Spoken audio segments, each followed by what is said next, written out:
Okay, so November 24th of 2024, I did all those carrots. I blanched the carrots that I shredded that were in Auntie Chemay's room, just because they were coming to the end and I had to take off, you know, bad parts and whatever, and just whatever. So I just thought I'd do that anyway. Wasn't that hard to blanch a few shredded carrots. And then we've got the peels of the 2 bags of parsnips that I just got, and the rest of the carrots after I wash them and everything, right? I'm not making vegetable broth at this point. I'm tired, people. So what I'm going to do is I'm just going to blanch the peels, even though they've been washed. Just blanch them quickly. That's the parsnips and the carrots. And then I'm going to put them in the dehydrator, and I'm going to grind them up for my gravy mixes. And I'm going to combine them with whatever that was cooked in the oven with the last video. Right? And then I'm going to put in this description box, just like I put in the description box of the last video, with landlords evicting their tenants for no reason, even though the tenants are paying rent.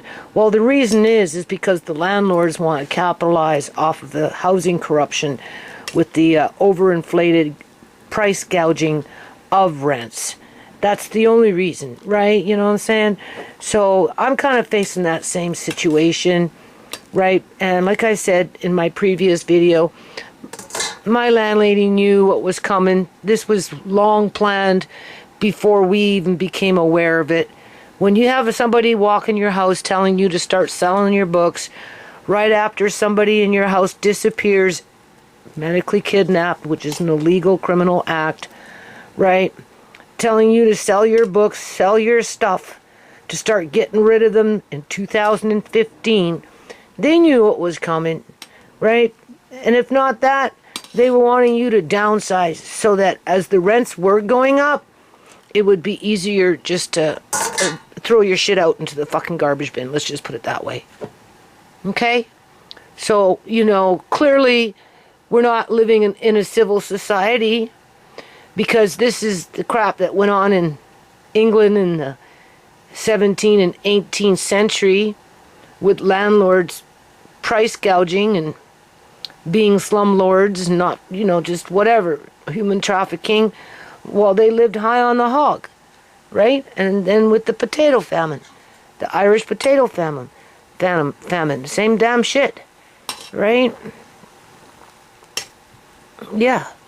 And you have to remember, a lot of these property owners today, you know, they bought their houses when they were affordable. And some of them, and when it comes to like the Punjabis, you know, at one point in the past, the government was giving them incentives, right? Financial incentives, breaks, deals, tax breaks, who knows? Either or, financial incentives to help them to buy houses. And then they just, I don't know. You know what they say, money corrupts, right? It's the ultimate corruption. You know? It corrupts people to the core. It really does. Yeah. So yeah, every day, you know, I'm facing the same shit. I've been facing it for quite a long time. And it makes me sick. Right? So for those that can afford $4,000 a month, because they're swinging around a pole, or robbing people, or committing crimes, white-collar criminal crimes, you know, medical kidnappings, stealing old people's assets, just whatever it is, right? Well, I suppose it wouldn't matter to them. Anyway, yeah. Okay, so that is like $6 either in parsnips or a bag of carrots. I'm telling you. Right? This is a deep colander, you know? So if you know, and when you look on these things, like, you know, those little gravy mixes or whatever, they add carrots. Do you honestly think they're peeling the carrots and they're adding the quote-unquote carrot after it's been peeled? Hell no. They're probably grinding up the peels, people. I'm just saying. You know? So yeah, $6 out the garbage if you don't do it this way. I'm just saying. Okay, so that's everything that was in the oven.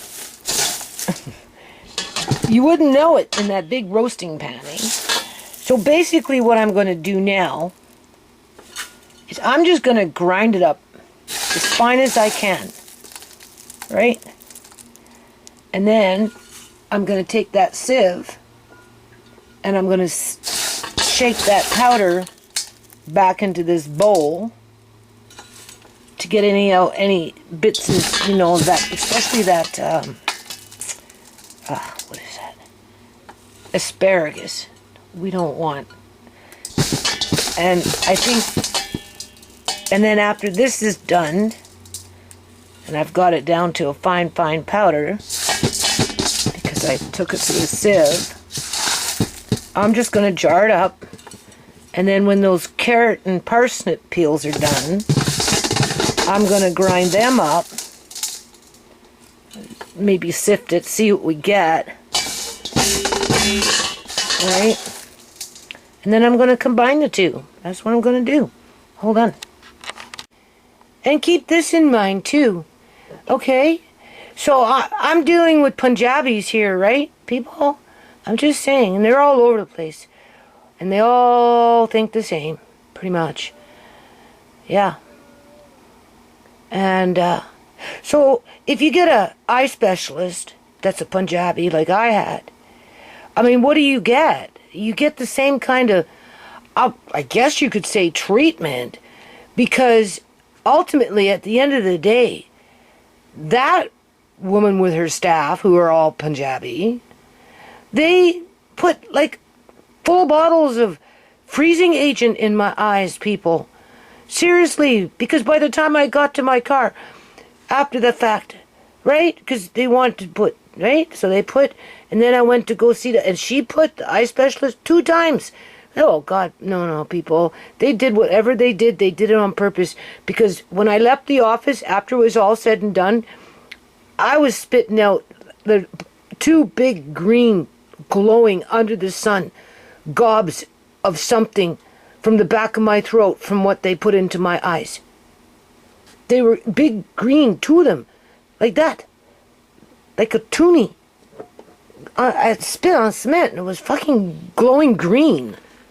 That Punjabi liked a black light. When you go into her place, she'd have always a black light going. It was, okay, Dr. Barr, the one that was doting over Shemai's dead body, illegally harvested her organs, was a Punjabi with a fucking turban on, right? That clearly didn't come from freaking Canada. I'm just saying. The one that participated in the medical kidnapping of Uncle John, another Punjabi.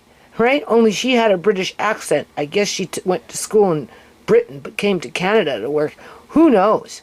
And all those people running around giving him his calcium pill. No, they weren't giving him a calcium pill, people.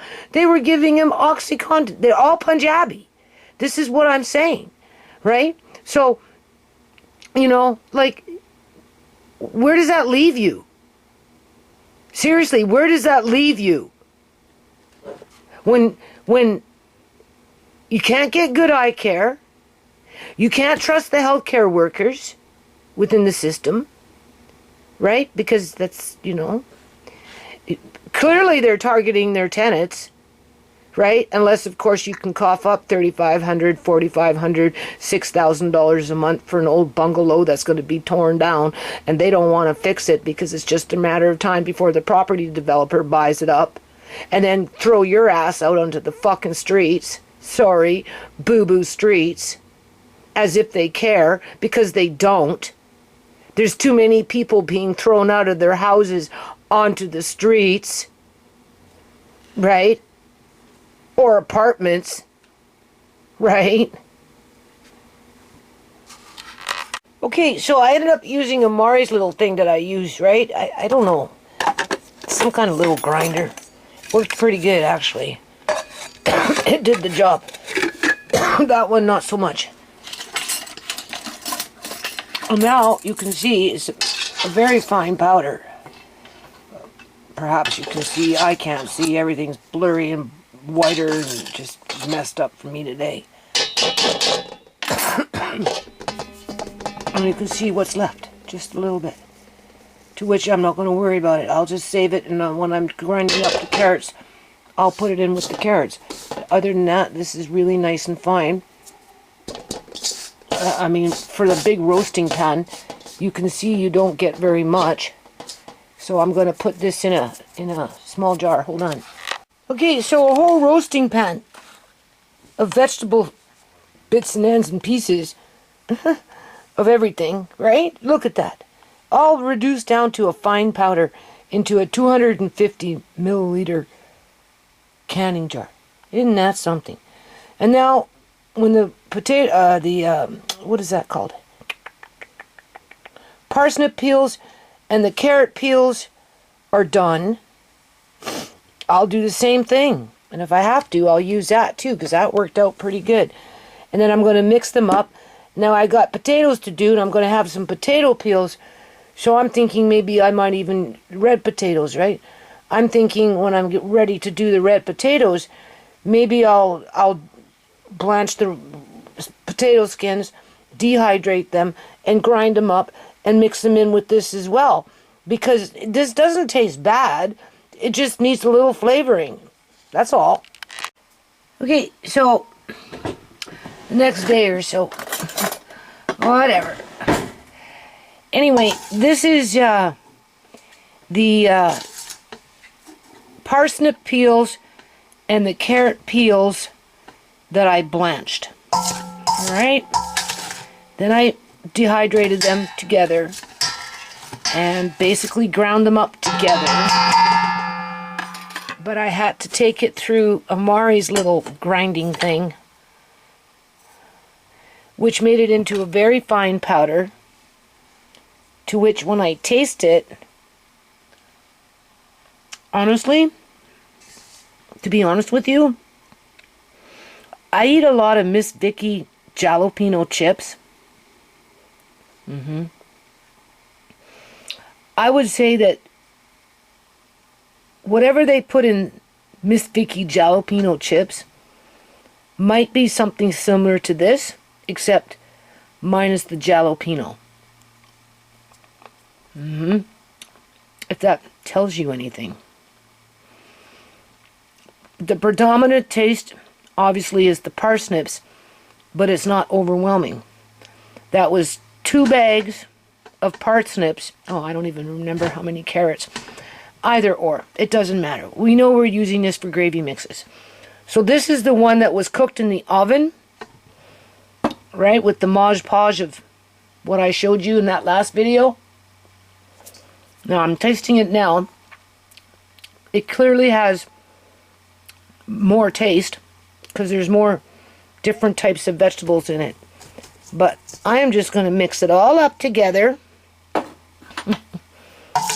Right? And I'm going to put it in a bigger jar. And I'm going to continue doing what I'm doing until I'm satisfied with what I've done in terms of my jars or whatever I'm doing. Now I'm filling up these ones, but I had to let them cool first. You can see, right? So I'll probably, well, I know I'll fill up this jar, and then I'll probably fill up that jar. So I'll do it a few more times, and as I do it, I am rescuing the peels, and I think in this situation, for what it's worth, dehydrating them, I'm sorry, peeling, washing, peeling, blanching briefly, just for less than a minute, not even that, and then dehydrating and finally grinding it up. You're not losing your money, people. That's the point. You're not losing your money. And this is really fine, right? And easy to add extra flavors to it. It doesn't taste bad. It actually tastes pretty good. Okay, so now we're going to do that quote-unquote lard. Right? Do you see that? we're going to cut that off with a knife, and then we're going to put it in a pot. The white part, that is. That's just the sediments. Remember I told you? Right? Same thing with this one here. Okay, that's the lard. And then underneath it, do you see the sediments? Okay, that is deep, rich bone broth. Hold on a minute. I think that was on. Anyway, that's the lard. That's the pork bone broth. It's gelatized. It'll make good gravy. So I'm going to sliver that off, put that back in the bowl, do the other one, melt it, put it in a jar. Hold on. Okay, so I'm turning up the heat. I'm going to melt it. Okay? I'm going to melt it. And then I might pour it into this little pot. I can't really see. Because if you notice, it has a little pour snout on it, right? And then I'm being cheap on jars right now. So I think I'm just going to use this little jar. And you want to use at least some kind of strainer, right? You know? Preferably a cheesecloth in it, but I don't know yet.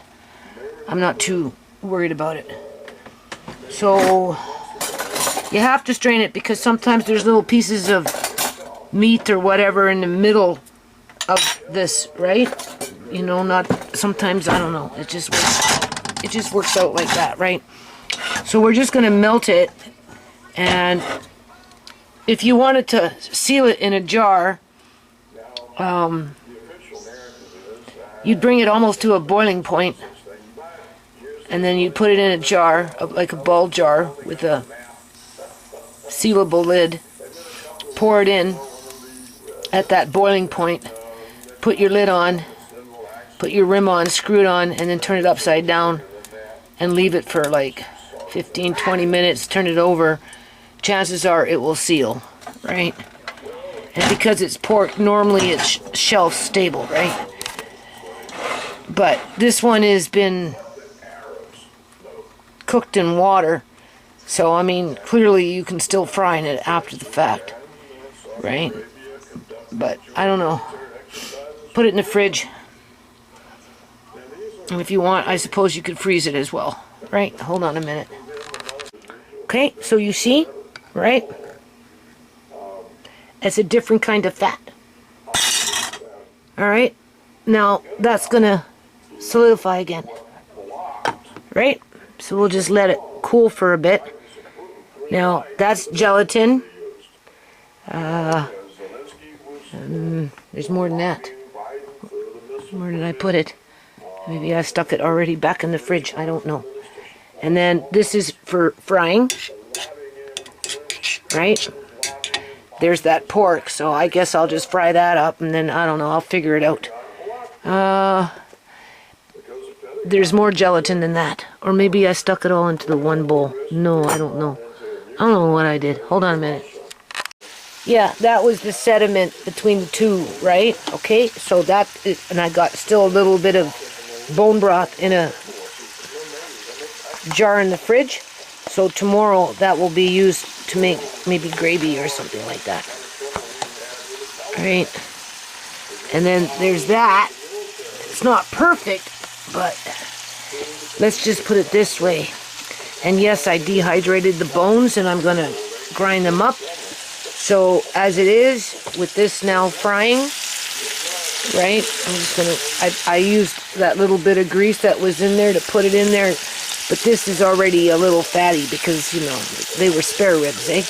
And they tended to be a little fatty. But we didn't waste not even a penny, people. Not even a penny. Now, the way I'm going to do this, obviously you can see better than me. It looks like mush. But we're just going to crisp it up. And there is meat in here. Right? The fat will melt off the longer it cooks. Right?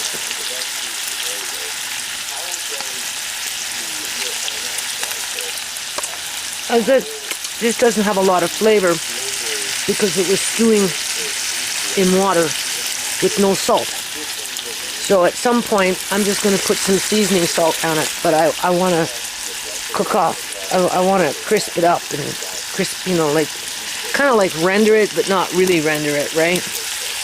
I don't know.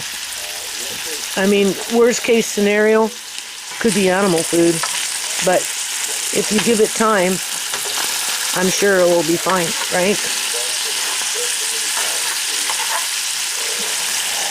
I just wish I could see better. It doesn't matter what I'm frying. I never really can see it that well. There's a bone. Take out the bone because they're deteriorating anyway, so. Stupid cat. They got into those bones before I had a chance to do anything with them. Made themselves sick. They ate too many. Dumbass animals. Looking for another bone. There's one right there. Because they're very soft, right? They'll deteriorate. See, that was actually, that's meat. What you're seeing there, right?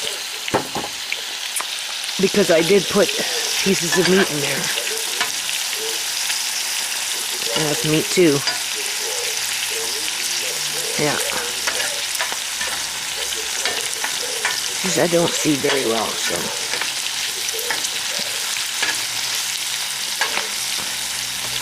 So just fry it. Let it try and crisp up.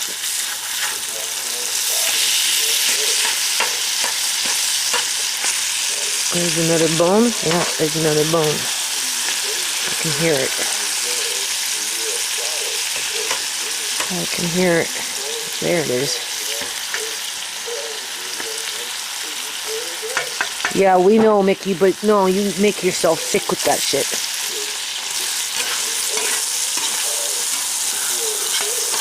Okay.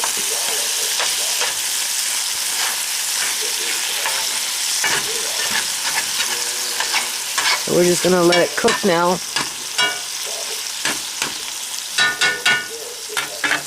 I'll turn it up a bit.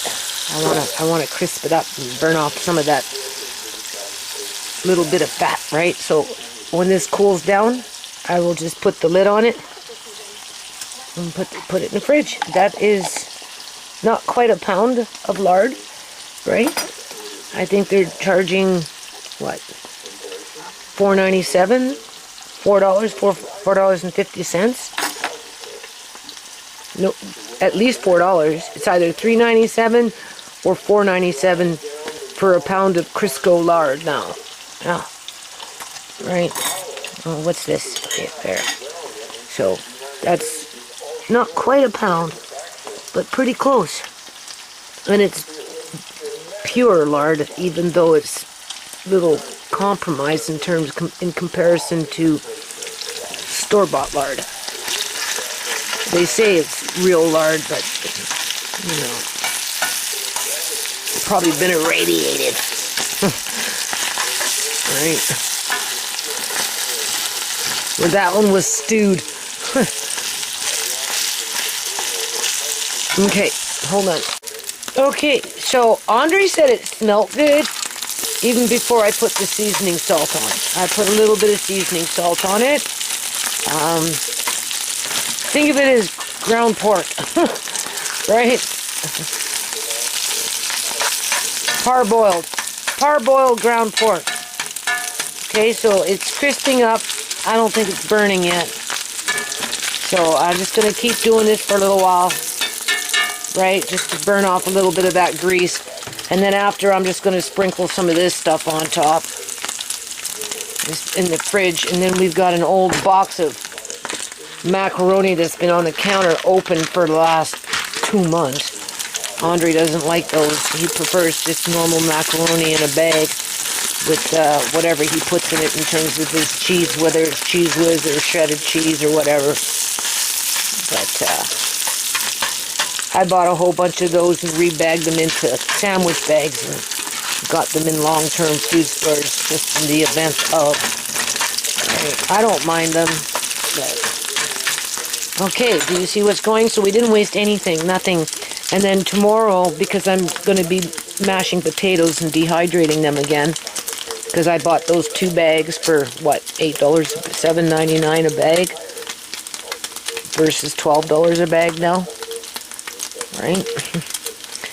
So I'm going to be doing a batch of those and mashing them up. So since I'm doing that, that will be a good opportunity to take that potato juice, potato water, with a little bit of that starch, and add it to the leftover of broth that I have.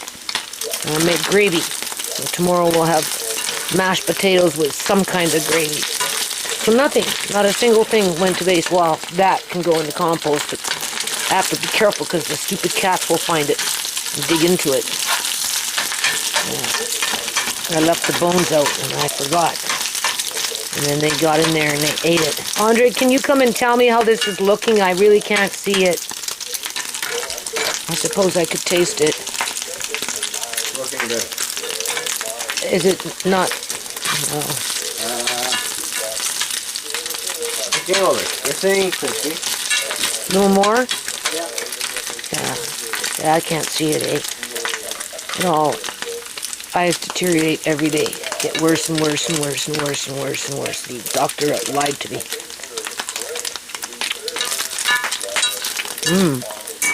Almost tastes like bacon. That has, like, the back bacon with no nitrates in it. And you just use salt and pepper. Actually, that's quite good. Yeah. You just want to keep moving it around. Oh, that's really good. I like that kind of meat. Back bacon with the rind on, the salt and pepper, right? It's not bacon, but pork, whatever they call it. Right?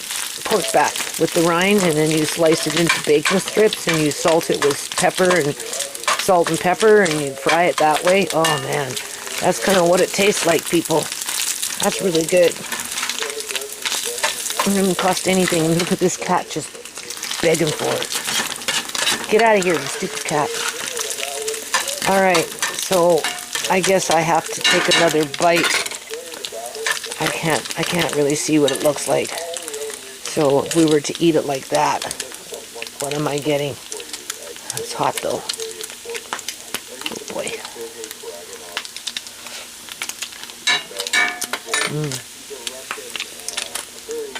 Oh yeah.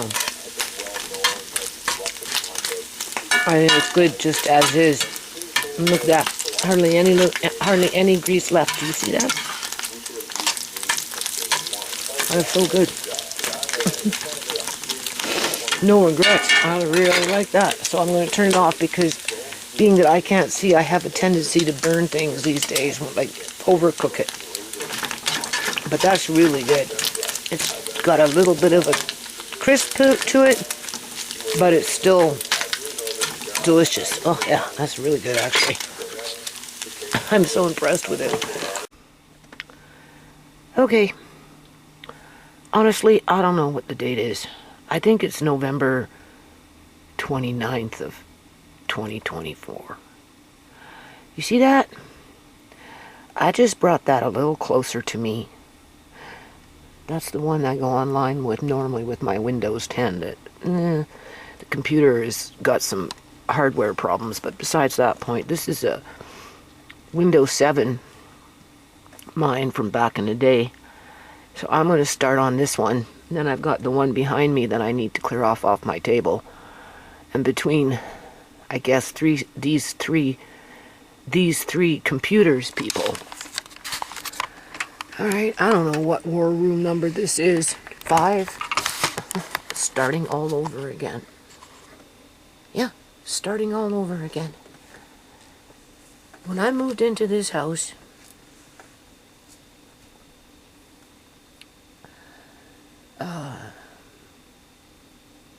Sierra, I don't know if she didn't really come with me because she was still running around with Austin, but she got pregnant. So as soon as she got pregnant, obviously I tried to get her home because everybody out in the community was trying to convince her to have an abortion. And I told her no, just trust in the Lord. Don't worry, everything will be fine. Just stop the drugs and come home and I'll help you. Well, that happened in the end. But because of the situation, you know, government workers, social workers, use that to their advantage and caused a lot of trouble for what it was worth. They could have been more helpful, really. The point is I had to go into really my bedroom, which would really be War Room 1 initially with that computer, and fight for Sierra and Andre. And I did that for a couple of years. It was rough, people. It was typing, like you don't even know. And then I had to go to court because they illegally apprehended him. So, right? More typing. Right? And then we got him back. And then Uncle John got medically kidnapped. And then more typing. And that was a different war room. That one was over there by the front door in that little cubby where I have my grow room in there with my tomato plants or whatever plants or green onions or whatever. In behind all that silver stuff is another computer. And I fought hard for Uncle John, people. Oh yeah. But we know I'm up against the devil and people that represent the devil, right? Unscrupulous, mean, terrible individuals throughout the whole governmental system in partnership with corrupt public union sector employees that get their kickbacks. Okay. Right. And then Shimei was murdered. And the fight with Uncle John wasn't over yet. So, but with Shimei being murdered with no justice, that became another fight. And more typing. Sierra, well, she just kind of got slipped in there with Uncle John and Shimei and just the whole 9 yards, right? Well, I'm being more than gaslighted by my landlords and their family people and their quote-unquote religion that makes them morally above correct, as if they were gods, walking gods on this planet, and everybody should bow down and kiss their feet. Okay. The point is, I have to fight for my life, people. I have to fight for my life, what little life I have left. And I have to fight for my grandkids' lives because they don't deserve what's coming in terms of the general attitude within that caste system where those above it think they are lords and can lord over you, use and abuse you, treat you as a commodity, and harvest you like a cow or a chicken or a pig or whatever. The point is that they're harvesting you on demand because they see you and treat you as a commodity. And they'd have absolutely no remorse because they are not connected to anything spiritually. I'm convinced of it, people. Because within the Punjabi religion, they don't believe in God. Go out randomly in the community, find one that's wearing one of those things, ask him standing at the bus stop, do you believe in God? They'll say no. 99.9% of the time, they will say no. So with that, you can't expect any level of morality. You just can't, because they're the devil's keeper.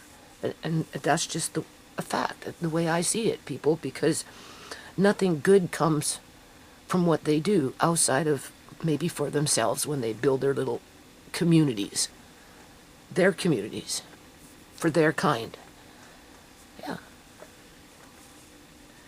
So that's put me in a position of either flight, run away, disappear, die out on the streets, crawl into a hole and die and rot away like a carcass would, right? Or just wait for them to come and harvest my body parts when it's convenient for them and profitable for them and their partner groups, including the government, because the government's not doing anything to stop it, right? As a matter of fact, the government encourages it because they cover it up in court when you call them out in court. And I never tried to profess that I was some guru fucking lawyer here, people. All I ever did was fight for the rights of my family and for my community, that who are like me. Normal, average, everyday people trying to do the right fucking thing here. Okay? Boo-boo thing here in terms of, you don't go out of your way to commit crimes, right? You pay your bills, right? You try and instill morality and ethics and all that into your kids so they don't grow up to be hoodlums, right? You know what I'm saying? And we're so mistreated, like it's pathetic. Okay, so stay focused, all right? Well, we're at a stage now where, I don't know, people, whatever we're going through with the housing market and just the way we're being treated in terms of being thrown out into the streets without any recourse to have any kind of quality of life, really, right? Like, this is very dangerous times. And if it keeps up like this without any breaks in there, my grandkids, I don't care who they are, that are living in this country, have no future, period.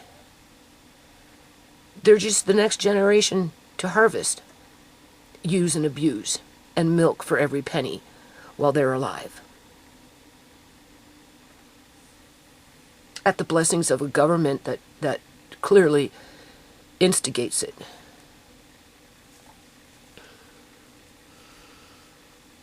Or I fight. I mean, like, ever since I moved into this house, this is all I've been doing.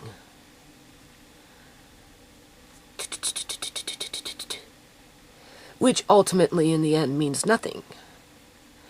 You could be smart as a whip like Shimei. It'd get you absolutely nowhere in life.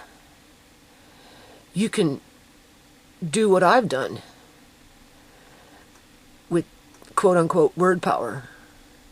Whether it's with the foundation and that word power and all the words that I wrote around that over a period of years and years and years and years, and get nowhere with it and have a Punjabi come into your house and take your certificates and run off with them and not give them back to you. Basically stole them. That's what he did, right? He's holding them hostage because that's ultimately, that's too much power even for them, because then if they were to participate, that means that they would not be able to treat people like my family the way they do. And that's not what they're about. So that's why he keeps them. So that they can just convince themselves that whatever they do is the right thing because it's quote-unquote good business for them. Because they're working with the devil. They're the devil's keeper, people. Okay? When you're throwing out vulnerable families, house after house after house, apartment after apartment after apartment after apartment. Okay? As you're increasing the rents where nobody can afford to even rent them after they've been kicked out, that is a serious problem, and that's working with the devil. Okay? That is the devil's keeper doing the devil's work. All right. So I'm like, come on. I woke up this morning, people.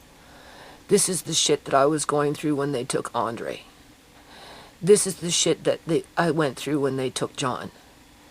This is the same shit that I went through when Shimei was murdered and all that shit was coming to the surface with the illegal organ harvesting and her teeth missing with sutures in her mouth and her eyes caving in, and then all of a sudden they've got eye caps in it, right, with the frickin' just the whole 9 yards. She was embalmed, people, bottom line, okay, on a hospital bed for 9 freaking days as they covered up not only murder but illegal organ harvesting, so that people like my landlady at age 84 can continue walking this planet terrorizing fucking innocent human beings. Seriously, okay, because that's what it boils down to. As she teaches her kids to be the same way like her, okay? It's just the way it is. So I woke up this morning, and I'm laying there, and I'm like, go back to sleep. Nothing you can do about it. Hold on a minute. Okay, so I'm back. Tisha came by. We gave Amari a bath. I was singing in there. I gotta bring in my little recorder and record what I'm singing. Yeah, because when I'm out of the bathtub, I don't remember, right? I just know that when I'm in the bathroom, singing with him. So, and then make music and make a little CD so that when I die, or a flash drive or something, right? So that when I die, and you're giving him a bath or whatever, and his heart's going like this because he still does that, right? You have to be very gentle with him, right? And certain sounds, he hates vacuums. He can't stand the vacuum. So Tisha vacuumed for me, which is great. And water running, he doesn't like that either, right? So anyway, just to calm him down, at least he won't have me, but at least he'll have my voice, right? Singing to him, and that will help. But I don't know, people, the world is so yeah, since I've been in this house, I have never had, I can't think of one positive dream, not one. They've all been basically nightmares. I have never had so many nightmares as I have in this house. I dreamt soon after we moved in, and that's when I was actually sleeping in my bedroom, even though it was freezing cold in there. I woke up crying. I woke up crying because of something Joan was doing. I don't know what the hell. I just know it had something to do with Joan, and she was going to hurt John, and I woke up crying. Well, we know what that was. It came to fruition now, didn't it? She left him money, put it where Eleanor had control of the will, and then Eleanor didn't tell John for 14 months that he inherited money, even though he kind of suspected it, but he didn't want to ask because he didn't want his family to think that that's all he wanted was Joan's money. So he felt that it was their obligation to tell him. Because he asked me, should I phone and ask? I said, I don't know, John, it's up to you, do what you want. Like, I don't know what to say, right? And he said, well, I don't want them to think that, all I want is Joan's money. And I'm like, well, then don't, just wait and see what happens. Well, we seen what happened. They kidnapped him. They drugged him up illegally. They illegally drugged him up and put him in a hammock, passed out, dead as a doornail, put him in the bowels of the ferry in Eleanor's van, and then rushed him to the emergency ward in Victoria General Hospital and said, look how we found him, even though he had been in the medical system, healthcare system, between the Surrey Memorial Hospital and the temporary care ward, right, for 40 days, 39, 40 days. And that's how they found him. Yeah, okay. And then they kept him drugged, right? They hit him, right? And then when the kids finally did get a chance to go and see him, Eleanor threatened to call the not threatened, was calling security to get them escorted out as John's trying to, let her know that he wants to see the kids. And she's saying, no, you can't because you're not well enough yet. Got it all recorded. Well, the government's covering it up, people. And so all because of Joan. No wonder why I woke up crying. She hurt him. She robbed him of his family. In her last days, she had the kids, but he didn't. How does that work? He's the one who invested in the kids for over 25 years. Joan just showed up. But the kids were there for her. They looked after her. But she prevented that from happening to happen to him. So anyway, and then what was another dream? Oh, there's been quite a few. That one really stands out in my mind because I literally woke up fucking crying. She was up to something. Now I know what it was. And then I don't know. Oh, what was another dream? I'm trying to think. Well, we know I had the one with Shimei, right? Dead from the neck up. Gray as gray could be. Clearly she was dead. Under a blanket. Dead in the hospital. Under a blanket. As gray could be. Once they flipped the switch with their embalming fluid. But she was dead. For 9 days on that hospital bed, people. Embalmed. Illegally at that. And that dream came true. With whatever happened to Shimei was going towards Tisha's room, and Tisha was going to be next. And that's when I woke up crying. Because, you know, I didn't want my girls to die. I thought, okay, maybe I just won't talk to them anymore. I won't see them anymore. I won't see them, right? Well, Shimei died, so that part of the dream came true. And on the day that she died, what did Julian do? Shimei, Shimei, Shimei. Oh, and then he runs off down to the hall and he beelines to Tisha's room and stood there and said, Shimei's not responding. And Tisha, what? He goes, Shimei's not responding. Then he stood back and he let Tisha go past him and run down the hall. And then he walked and followed her. So whatever happened to Shimei went to Tisha's room, and Tisha was going to be next. And that's exactly what happened. Shimei was murdered by Julian, and Julian went down to Tisha's room, plotting, scheming, probably getting off on what he did to Shimei, thinking that he was going to kill somehow, some way, Tisha. And because, you know, Tisha was in the way of, you know, wanting to look after the baby, right? Knowing what he did, right? He knew that Tisha would be a problem, right? He'd already threatened to kill me, so what the fuck, right? And now Tisha's talking about going to an island that I'll never see her or the kids again. Oh, sure, I'll talk to her on the phone once in a blue moon. Once in a blue moon, people. Like, come on. So, you can say that dream came true. Right? Woke up crying with that one too, right? And then, oh, I don't know. I don't remember. All I know, I just recent, 3-4 months ago, that Punjabi with the black turban, the young one, literally trying to shake me off the rail, and I'm hanging on the rail as he's trying to shake me off the rail, so I'll fall down and kill myself to get rid of his problem, because I'm the problem, right? You know what I'm saying? Right? Scared the pants off of me, right? Well, the other Punjabi, an older one, is saying, no, sit down and talk to me for a minute. Don't worry, just look after my 2 houses. And I'm like, oh, well, as if, okay, whatever you say, right? You know, it's not that simple, but... And yeah, I got a whole bunch of fucking young Punjabi men just out to get me out of their house, and one way or another, because they're working on behalf of their fathers and their mothers and their aunts and uncles and grandmothers and grandfathers.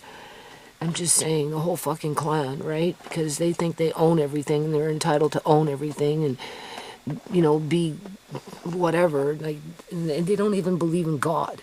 Like, what the hell, right? You don't even believe in fucking God. Like, no wonder why you act the way you do. You have no remorse. You don't care, right? Ultimately, you don't fucking care, right? The only time you care is when you're getting money. That's the only time you fucking care. And even then, when you do get money, it's never enough. You always want more, right? Because somehow you feel that you're so important, more so than anybody else on this damn planet, and that you're entitled to be fucking rich because you work hard at good business practices, kicking people out onto the fucking streets. Yeah, okay. As you terrorize them, so that either they want to pick up and they leave on their own because they're fucking fed up with things not being fixed properly, being accused of this, being accused of that, being threatened with this, being threatened with that. Doesn't matter. You don't like it, you can move, right? You fucking fix it if you don't want it. Don't expect me to fix it. If you want it fixed, you fix it. You pay half. Whatever it is, I'm not fixing anything. You don't like it, too bad, take it as is. Like, what the fuck? Alright? It's just stupid. And it goes like that from house to house to house as each house is being planned to be tore down. And then they hold that against you. Well, we're not doing this, we're not doing that because the house is going to be tore down because the property developer, the rich fuck, is coming in and he's going to improve the neighborhood, yeah, with a whole bunch of fucking homeless people out on the streets. Yeah, okay, that's really improving the neighborhood. But they don't care, you see, that's the thing. And so, you know, and then there was just one more recent. I don't even remember what it is. All I know is that any dream that I've ever had in this house has been a nightmare to one degree or another. I've never had not one positive, uplifting, motivating dream of any kind. Not one. Not one. No, not one. That water is boiling, Andre. And so anyway, I woke up this morning. Andre, that water is boiling. Okay, great. Can't run. All right. I woke up this morning shaking, trying to tell myself to go back to sleep and not think about it in terms of I have to work, I guess, on a lawsuit. I don't know. I have to do something, people. My last stand before I can't do anything because How many scoops of sugar? 2. 2? Just whatever reasonable. Whatever's reasonable, right? 3 1/4 now. No, that's too much. I don't know. Depends how high they are. What's a tall cup? Oh, I don't know. Well, Oh, tall cup? I don't know. I just gave you kind of a free, but it's not like a full free.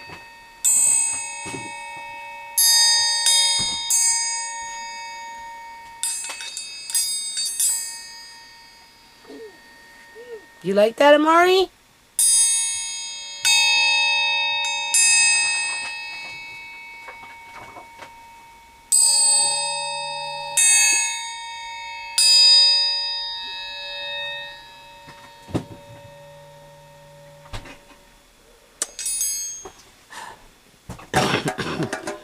Those are the kind of sounds I'm going to have in my little,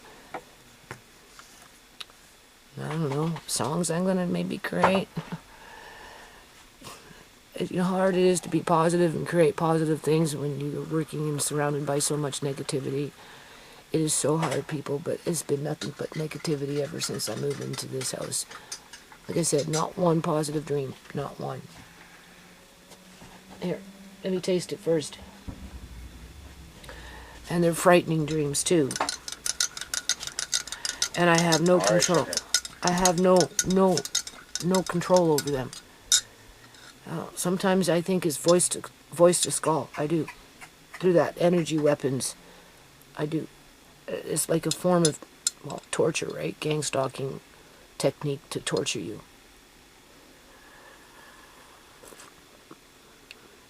Oh yeah, no, I need more sugar. It doesn't even taste like anything. I need the sugar back, please. Andre? What? I need the sugar back. I don't taste anything. So, I wake up. All I can think about, because I told you, every day I'm afraid.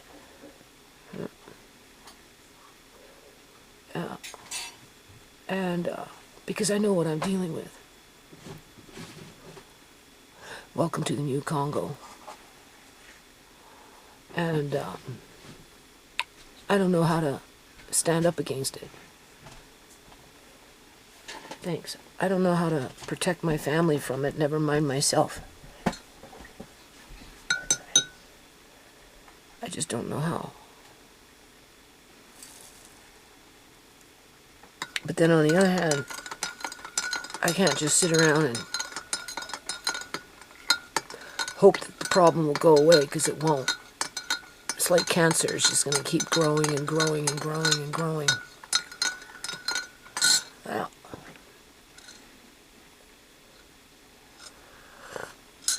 and I'm half asleep, half awake. And I'm like, no, you don't want to get up and think about this shit. But you have to, Judy. You don't have a choice. You have to. You have to get up and find a way to just start piecing shit together. Yeah, but I want to work on Amari's cookbook, and I want to have a little peace in my life, and I want to have, you know, I'll never be happy because I miss my daughters and Uncle John and everything. And, you know, I worry about Brooks and whatever. I'll never be happy, but it would be nice to just have some normality in my life, but that's impossible. It's, the Punjabis and people like them, you know, like I said, if I lived in Richmond, it would be all Chinese. So it's not just quote-unquote picking on the Punjabis, but they're a huge problem, people, when it comes to their politics. Because they're so self-righteous, even though they're not religious. It's backwards, doesn't make sense. That's why I say they're the devil's keeper, because they do the devil's work when you're harming people, like in the numbers that you're harming, without any kind of fucking remorse or a solution to the harm that you're creating or anything. You just don't care, right? You just fucking don't care. That's like, you know, you're leaning towards being a psychopath, dead of a soul, right? You know, you have no conscience, right? You have nothing, devoid of fucking humanity. I don't know. I just know that it's a terrible situation to be in. Most people just suck it up and move on and take their losses and have their families fall apart. And even then, they're still afraid to stand up and say anything, do anything, whatever. Right? Because they think they're going to get mercy from these people somehow, some way, but there is no mercy. Only for a little while.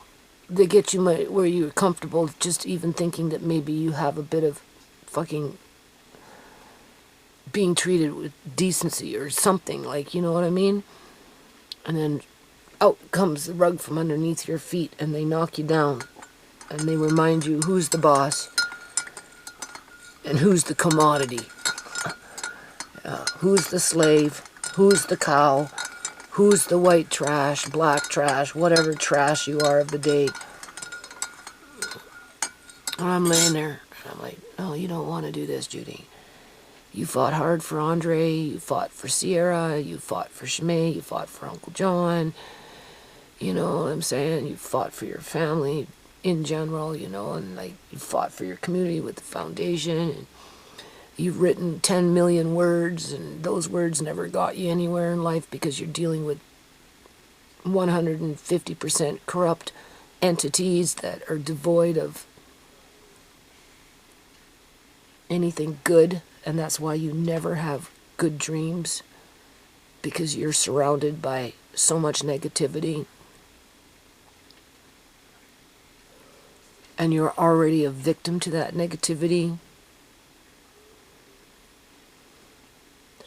So you have a choice.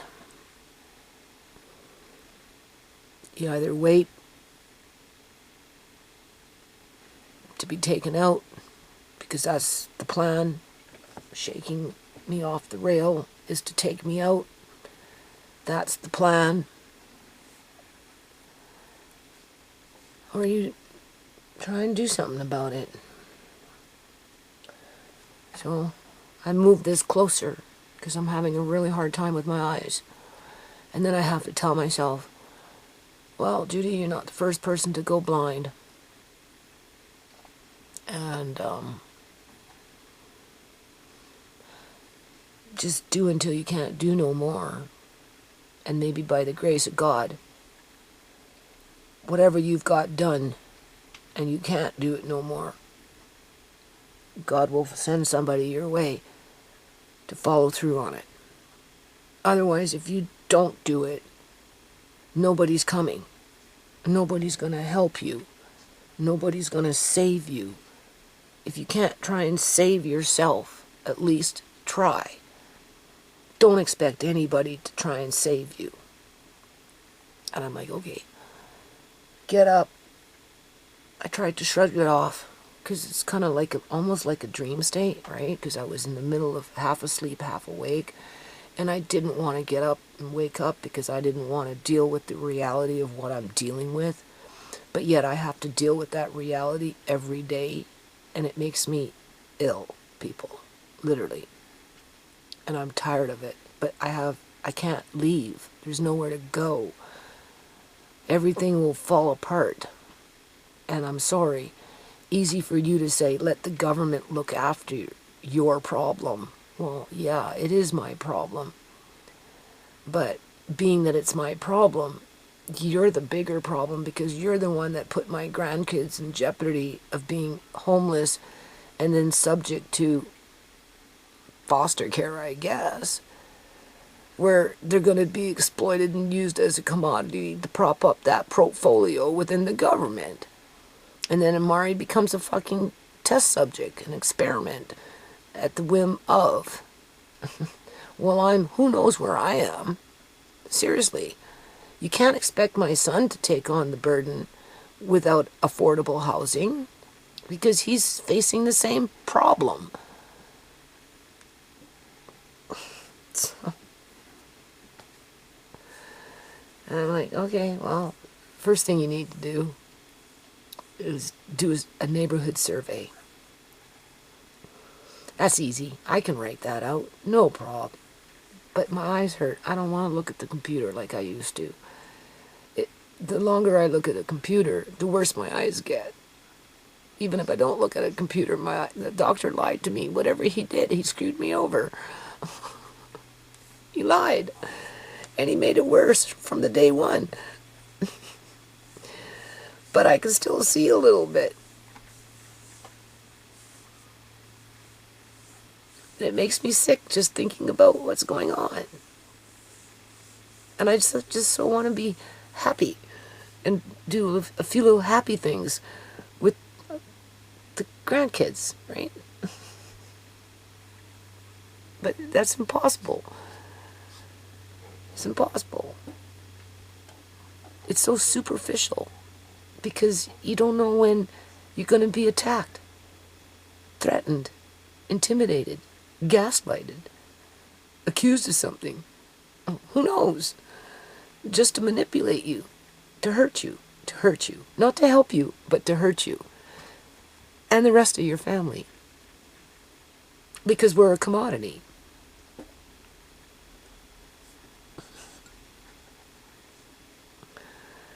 So I'm like, okay, go with the path of least resistance to start. Don't stress yourself out over it, Judy, because you're not going to win anyway.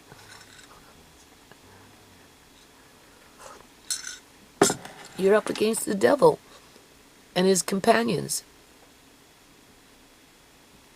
We already seen that with John, Sierra, everybody, Andre, Shimei. Fuck. But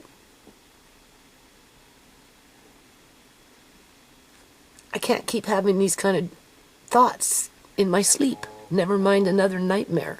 You know the nightmare is coming. Quiet, I'm talking. I'm not going to be long. You know another nightmare is coming. That's a given in this house. That's a given in this fucking community. Forget the house. It's in the community. It's with the people that run this community. They want you to have nightmares. That's the point. That's why they don't fix things in a timely manner. You know? Or whatever. Or come and just out of the blue, give me $3,500 to get the fuck out. I'm bringing in the bins. Like, what the fuck? Where did that come from? Like, all of a sudden, you're asking me about a window in the back. Next thing you know, you're telling me I'm in here with fucking bins and start emptying out my house because I don't pay $3,500 when you damn well know it's wrong what you're asking for. Plain and simple. And if everything is so expensive for you, it's not expensive for me. I have to spend money because, you know, on Amari to buy things, right? To try and streamline, you know, his meal program. I'm building onto. You know, he's leaking out of diapers. So Andre, shut up. He's leaking out of these Huggies that the government is providing. So I'm now buying my own diapers, Pampers, which, you know, I mean, it's going to be an expense, right? I don't give him these drinks.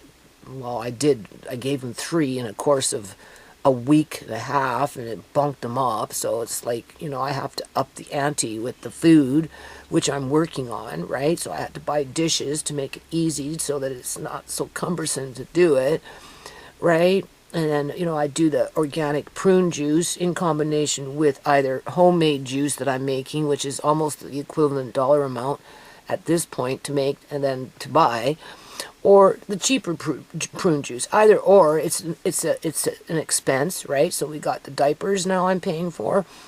You know, obviously I don't like to use that. We use that Emalac fucking powder shit for, you know, to help soften up the stools. It doesn't work, you know, it's because his gut's not responding to it, right? Because it's been destroyed by the stuff that they already told me to give him all those years. So I'm like, fuck, man. And then because he's getting bigger and he's urinating more, he's leaking out, right? So like from the diapers and stuff, right? And so I bought these little rubber, I don't know, anyway, I spent money on that. And and with the kids going away out to the island, you know, I bought a little keyboard and a couple of these little things just to build a few memories before they go, right? And I could do a few videos with us playing with these few things or whatever before they go, so that they have the memories, because once they're gone, that's it. I'll never see them again. Tisha says, oh, you can come with me. I'm like, because, you know, I said today, like, it makes me mad that you're going because, you know, whatever. And, well, you can come with me. I said, yeah, but you don't want me to bring Amari. Well, there's no, you know, there's no resources out there for, like, in terms of quote-unquote doctors, right? Because it's a dinky little island. You know, he's not going to get anything, right? They'd have to pay for everything themselves. And, you know, if something major happened, I suppose they'd have to fly him off to the United States or back to Canada. Who knows? That's the excuse. And I'm like, well, I wouldn't abandon Amari. I just won't. I just won't, people. But my landlord wants me to. And her family want me to. Get out. Who cares what happens to him? Let the government look after him. Who cares what happens to you? Let the government look after you. But yet they're not lobbying the government to look after all these people that they're destroying their lives around. Do you see them rallying the government, saying, okay, well, we're kicking out all our tenants, government. It's time for you to start building affordable housing for them. Oh, but you can hire us UN soldiers to build it for you, but just make sure it's affordable. You pay. You pay in terms of you take the loss, government. Like, it's fucked up. So, okay.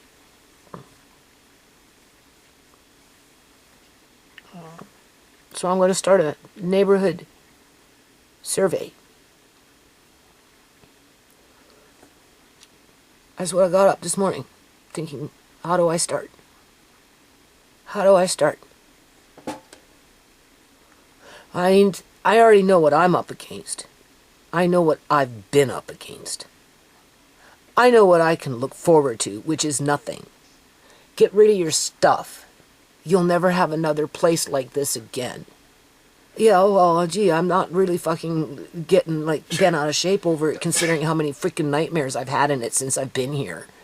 Being that I work like a bloody dog out there, so much so that I went completely fucking blind because I was too busy out there working for you, not for me. So your property value could go up so that you could get the big fish to buy it for $3 million, even though you're tearing it down. But you just got to make it look good before you tear it down. On the outside, even though it's rotten on the inside. And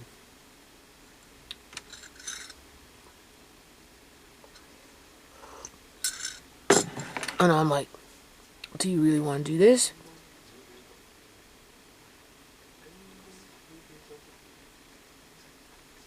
And I'm like, no. It's pointless. But then on the other hand, there are voices out there that aren't being heard. And maybe they want to be heard. And maybe I can help them to be heard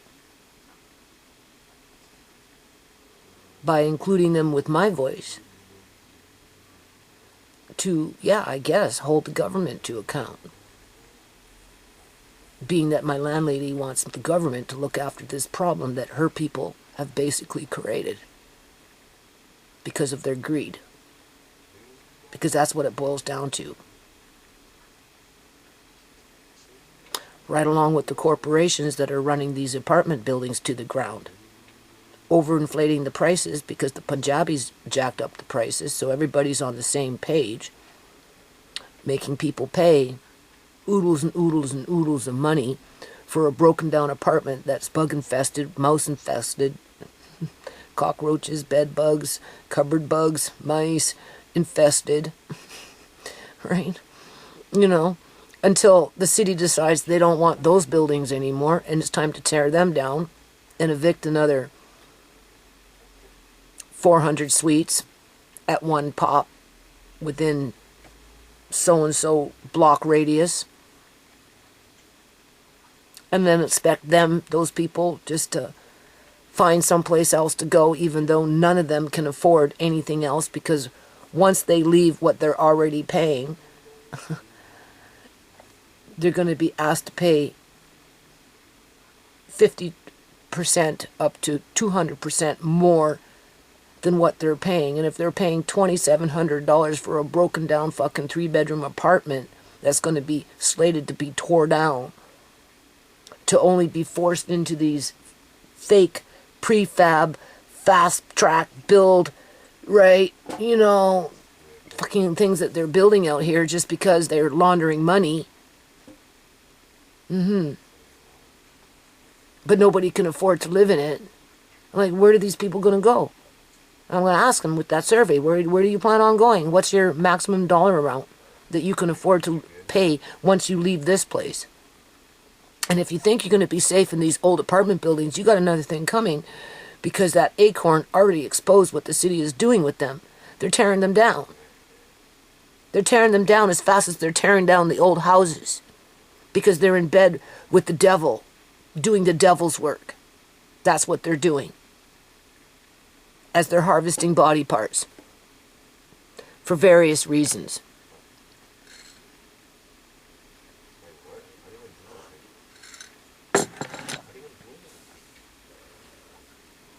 So maybe that's why Shmay died. Because I can prove that she was embalmed on that bed. You see, that's the thing. Now maybe I should leave it on this freaking note, because when I told, when my landlady came with that man, that son, the mean one, and he started threatening me with those bins and all that crap. You know, I had told him that Shmay was embalmed on that hospital bed and that they had illegally harvested her organs. I don't know if it was that day or a different day. I just know that I told him, because, you know, because they stalk me, right, people? Because they're, you know, right? They go, no, they wouldn't do, that's not happening here in Canada. Oh, no. Straight up lied in my face. He damn well knows it's happening. You see, that's the thing. So maybe that's why Shmay died. Because if I focus on proof as I'm doing what I'm doing, because it all intertwines together. Okay? Because it's one thing saying it. Oh, they're kicking out all these people from all this housing. Doesn't matter if it's apartments or old apartment buildings or houses. The point is you're going to get a lot of dead people out of the mix, because sooner or later people are going to fall off the grid just from the stress alone. Quiet! Right? Not to mention being targeted and murdered by various methods. Okay? And that could be young and old and everyone else in between. There is no age specific. Shut up! There is no age specific. It could be as young as Amari or as old as my neighbor who's 74 over there. Look at Pastor Granny. She was 70. Somebody wanted her run with her donations from all the grocery stores that she was getting grocery store donations from major grocery stores, from one store to another store, like T&T, Nesters. There was a few of them that were giving her donations every week. Somebody wanted that and they took her out. And then all of a sudden, all those donations became available because she had them for years and years and years and years and years and years and years. She had heart problems and they just let her die. Yeah, okay. So anyway, I know what's going on. You can't throw out that many people month after month after month after month, year after year, without any consequences in terms of the death toll adding up. And I know what they're doing with these bodies.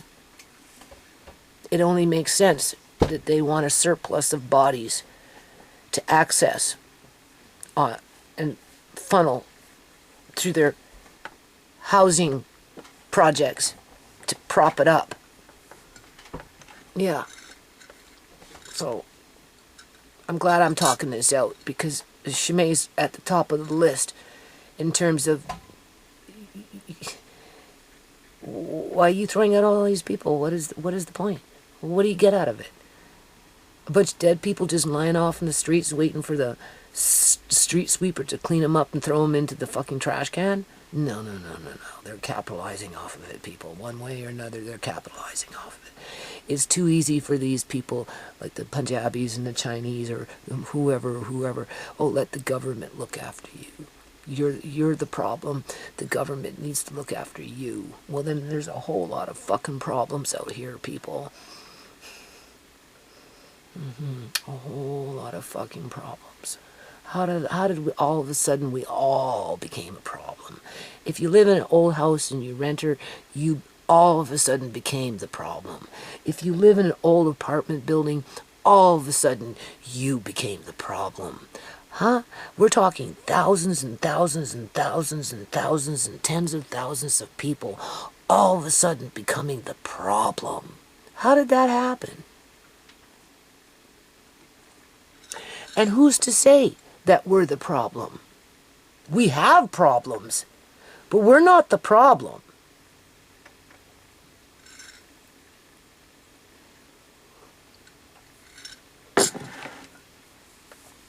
I got up and I'm like, okay, Judy, you know this is going to bug you every single day. I'm going to nag at you, it's going to haunt you, it's going to taunt you, it's going to tease you, it's going to irritate you, it's going to frighten you, all that negative loosh harvesting bullshit crap. Everything that those people like to wear down your immune system and make you sick.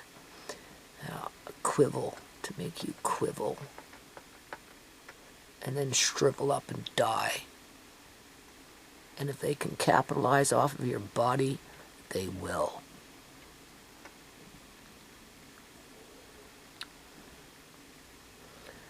So, I don't want to write another lawsuit, people. I don't. I don't believe in the justice system, not even one iota. It's fake. The Punjabis own the politicians in this province. They own most of the properties in this province. If it's not people like the Chinese and a few Muslims in there. And the Eleanor Gildings senior government employee staff. Can't forget about those ones, right? And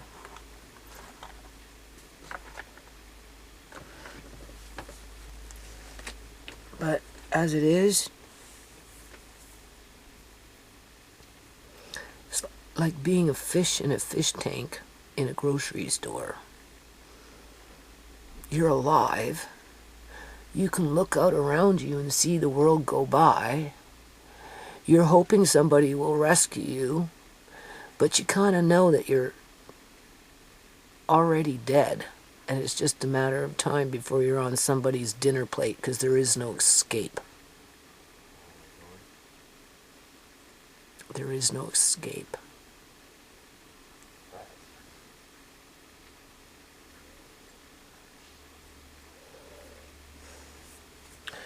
So, I'm going to clear off all this. I'm working in here. I'm going to keep doing what I'm doing. But I'm going to try and... I'm going to start with the neighborhood survey. I want to know what other people are feeling. These are my feelings. I will have a list of questions based on my experiences, what I'm noticing, I guess my feelings, my history, knowing what I know from the way it used to be, like when I was a kid, dealing with these people compared to where we're at today with these people. And just let the people fill in the blanks when they want to, if they want to. And then from there, well, most definitely the government has to be involved, because if you talk to them, oh, it's the government's fault. They allow us to do it.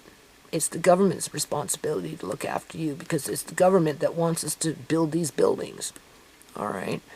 So if that's the case, then you have to put the government down in the lawsuit. And then I suppose you'd have to do the city too, because the city is the one that allows it to go through their voting process, right? And how they just have the same kind of attitude as the property owners and investors have. Well, everybody's oblivious and doesn't want to take absolutely no responsibility for the destruction, because that's what keeps the underground economy flourishing. That's what brings in the bodies to launder, to prop up these buildings, to which some of them are ghost buildings. In other words, very few people live in them. They just stay vacant year after year after year. And that is not an unusual situation, because I've been listening to some of these TikTok videos and those kind of things. You know, other people in the States or wherever talking about this crap with their housing situation, and they're noticing the same thing. Buildings being built, but they're sitting empty for the most part. Because nobody can afford to rent them.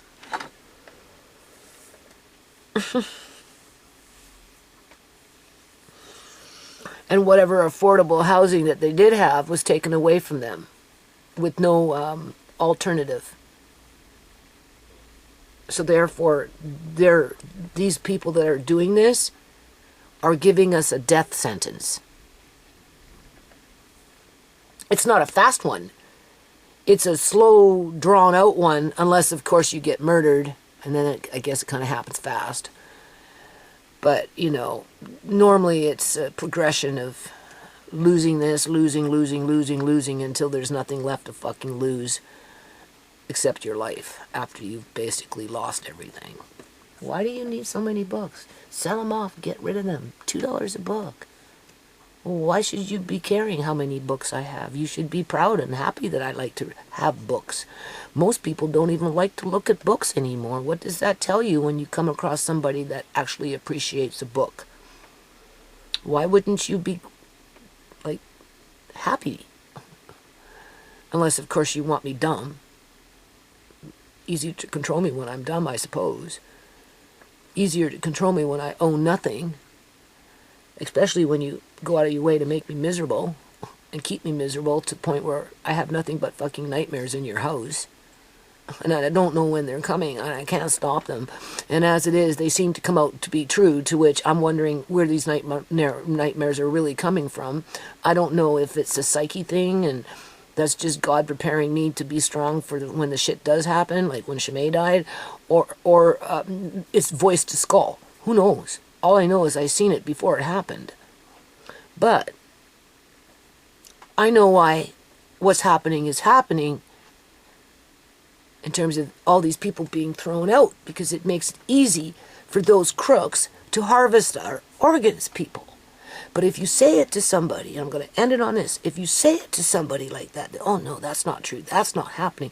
Well, hold on a minute, I got the fucking proof. And here is the proof, and I'm going to take it back to court. How about that?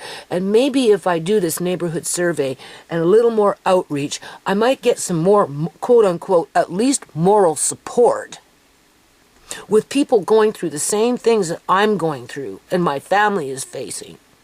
And who will not be afraid to stand up for what is right, and will stand beside me and will help me to get past that fucking last mile to where the government has no choice but to look after us, because there's nowhere else for us to go, because the Punjabis, the Chinese, the few Muslims and the Eleanors in there, the white pepper, Eleanor Gilding, just consider her the white pepper, right?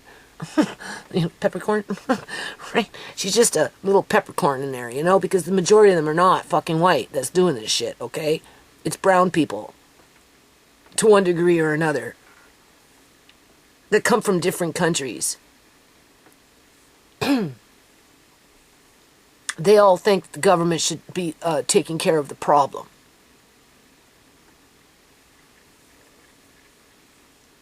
And that's what I'm laying there on, sleeping, coming to wake, and I'm like, no, I don't want to think about it.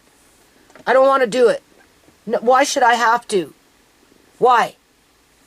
But they don't leave me no choice. You see, that's the thing. It's either that or just be that fish in that fish tank and wait until I'm fucking dead on a freaking plate. That's it. That's it. Because that's the only future my landlord can give me. And her people can give me. They cannot give me anything else. And that's why the Punjabi fucking board director ran off with my freaking certificates. Because there's nothing that they can fucking give us. Nothing. They don't want to. That's not their style. It's not in their character.